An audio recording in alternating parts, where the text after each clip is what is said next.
Hey everyone, this set of notes is an intro to proving trig identities.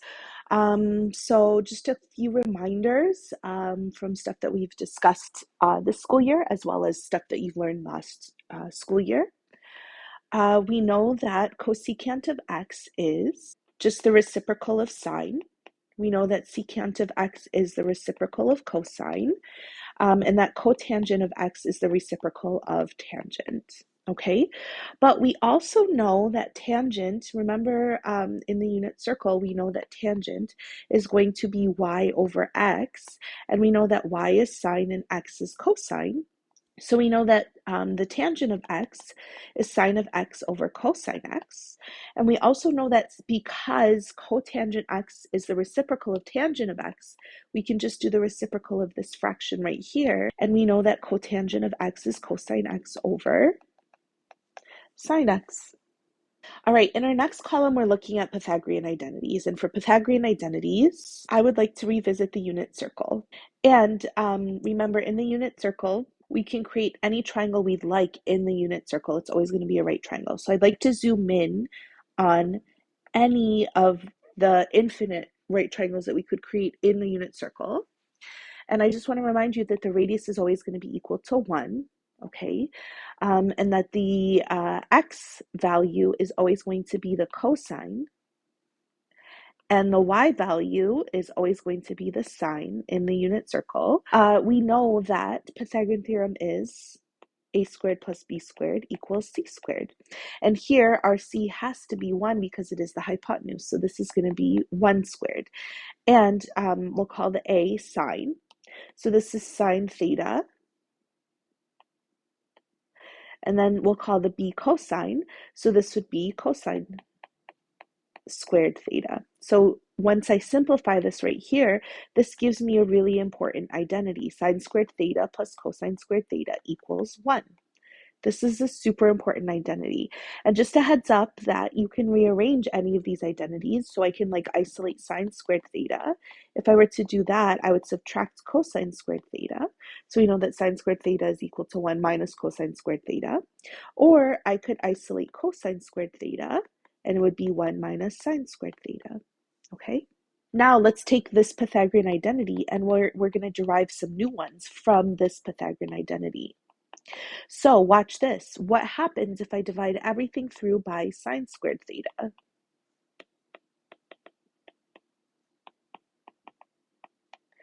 Then right here, we can say that sine squared theta divided by sine squared theta is just 1.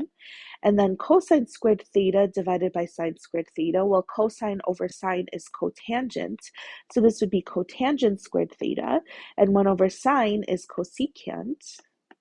So here is another derived identity that we got from the Pythagorean identity, which is sine squared plus cosine squared equals 1.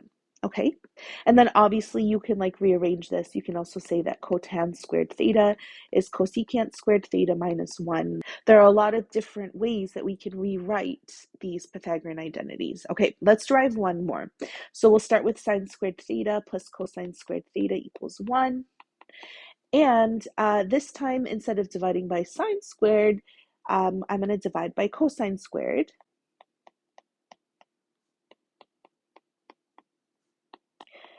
Pause, take a moment to write down what you think this will be, and then check to see if you got it right. Okay, so sine over cosine is tan, so this would be tan squared theta. Cosine over cosine is 1, and then 1 over cosine squared would be secant squared theta. Okay, so this is another identity, and then same thing, we can isolate tan squared and just say it's secant squared theta minus 1. Okay? Don't worry about the double angle formulas and the addition and subtraction formulas. We'll talk about that later on this unit, but we're going to get started on proving trig identities pretty soon. And here are some helpful hints that I'm going to always bring you back to when we do some trig identities.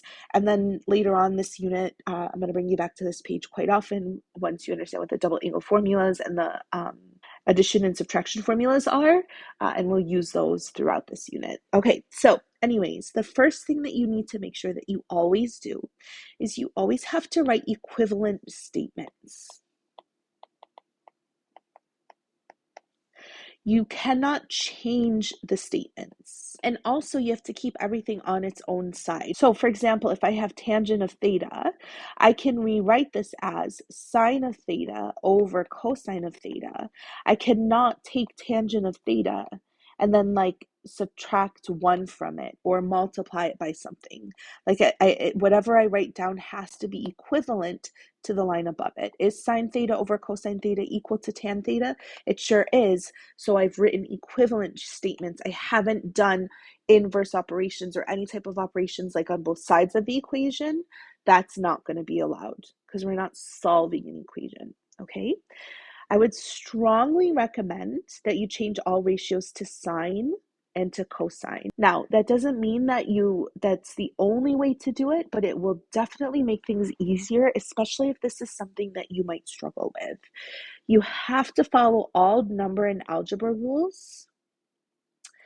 And then the other two bullet points that we have right here, we'll revisit later on, and then try to factor if possible. That's going to be really important, okay?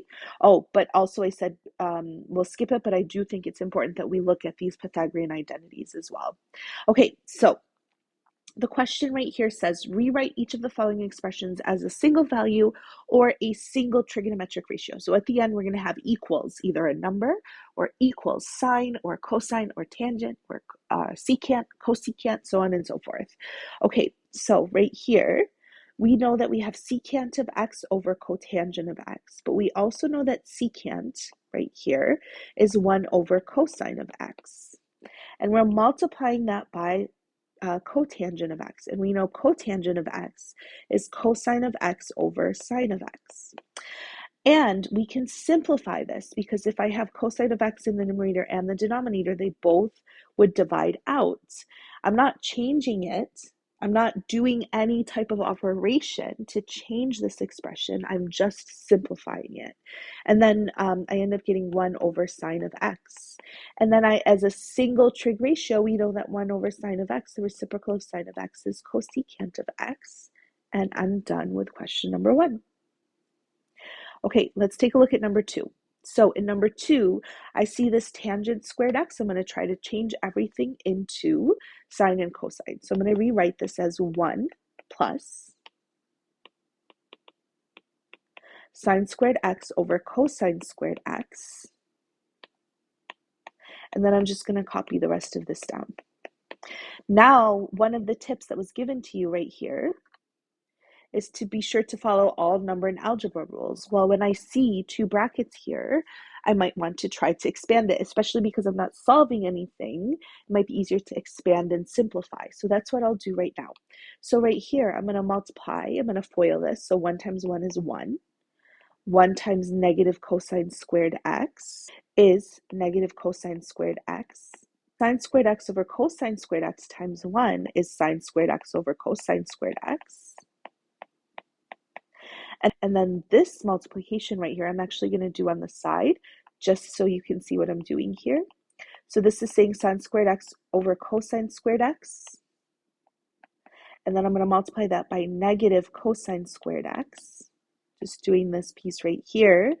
These cosine squared x's cancel out, so I end up getting a negative times sine squared x. So I'm going to write down minus sine squared x. This one's a tricky one, so pay really close attention right here. Okay, so now, if you see right here, I've got cosine squared x, but it's negative, and sine squared x, but it's also negative. But I know that sine squared x and cosine squared x, when they're both positive and you add them together, gives you 1. So I'm going to try to play around with this a little bit to see what I can do here.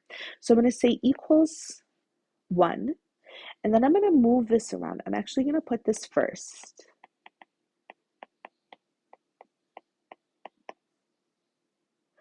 And then I'm going to put this over here, so minus cosine squared x, and then I'm going to copy down the minus sine squared x. Okay? So then I'm going to just keep going with this right here. I'm going to copy this down. But I'm going to factor out a negative from both of these. Why would I do that? Because I know that if I factor out a negative, I get positives. And then I know that I get a Pythagorean identity. I know what cosine squared x plus sine squared x is. So I'm going to copy everything down. And then I'm just going to copy down this minus sign. And again, I know that this is going to be equal to 1. So I'm going to say minus 1. And then this one and this minus 1 cancel out. So I have sine squared x over cosine squared x left over. And sine over cosine is tangent. So sine squared over cosine squared is tangent squared x. And there is my single trig ratio. All right, on this one right here, I'm going to change everything into sine and cosine if possible. So I'm going to write down 1 plus, I know that cotan squared x is cosine squared x over sine squared x. And then I'm going to copy down times sine squared x. And now I'm just going to distribute this through here. So sine squared x times 1 is just sine squared x. And then sine squared x times cosine squared x over sine squared x would end up being just cosine squared x.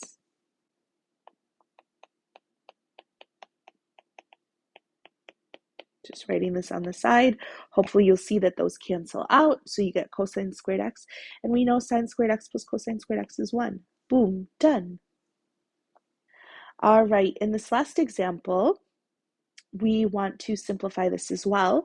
Sine squared x plus cosine squared x, we already know is just going to be 1. And then secant x is going to be 1 over cosine of x. So then we've got fractions within fractions, but we've done a little bit of practice with this. I can just multiply by cosine x in the numerator and denominator. Remember, by doing that, I'm just really multiplying by, this is what I'm multiplying by. So I'm multiplying by 1, so I'm not really changing anything, right? So then this would be, this cosine x would cancel, and then on top you would get cosine of x, and then that's it. And the beauty of these two, there's multiple ways to do this. There's lots and lots of different ways to do this. I'm not going to show all the different ways that we can do this, but if you can think about this in a different way, then in general, if you can think about the questions that we talk about in a different way, then all the power to you. I could just leave this honestly as 1 over secant of x, and I know the reciprocal of secant of x is cosine of x, and then I'm done. Okay? All right, that's it for this video. Let me know if you have any questions. Otherwise, I will see you in class. Bye.